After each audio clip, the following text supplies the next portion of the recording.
لیکن ہمارے مرنے کی دیر ہے،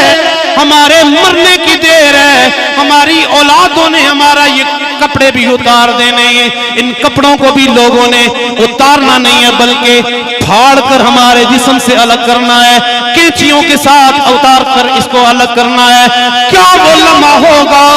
کہ جب ہمارے جسم سے ہمارے کپڑے بھی اتارے جائیں گے اور ہماری اولادوں نے بھی زیادہ سے زیادہ 2-3 دن رو دو کے ہماری قبر کے حوالے ہمیں کر دینا ہے۔ اس کے بعد آج تک مجھے کوئی ایسا بندہ نہ ملا، کوئی ایسا اللہ کا بندہ نہ ملا جس نے کہا ہو کہ حضرت والا قاری صاحب، مفتی صاحب، آج ہماری اولاد ہمارے سامنے قبر کے اندر جا رہی ہے، اس کے ساتھ ہمیں بھی دفن کر دیجئے۔ کوئی ماں نہیں ملی جس نے کہا ہو کہ قاری صاحب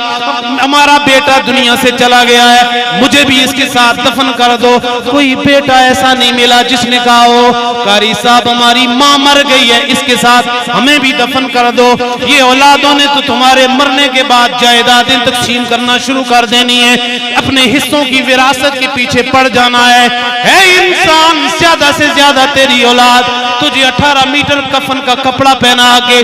قبرستان کے اندر 2 گز کی اس قبر کے اندر جس کی نہ کوئی دروازہ، نہ کوئی کھڑکی، نہ روشنی کا کوئی انتظام،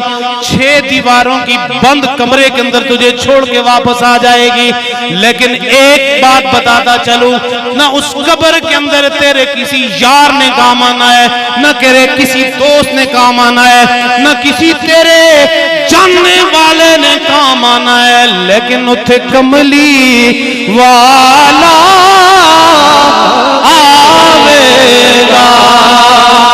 اتھے کملی والا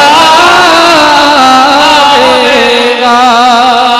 سانو کملی ہیٹھے چھپاوے گا، تے ساڑے ستے نصیب جگاوے گا، پڑھو لا الہ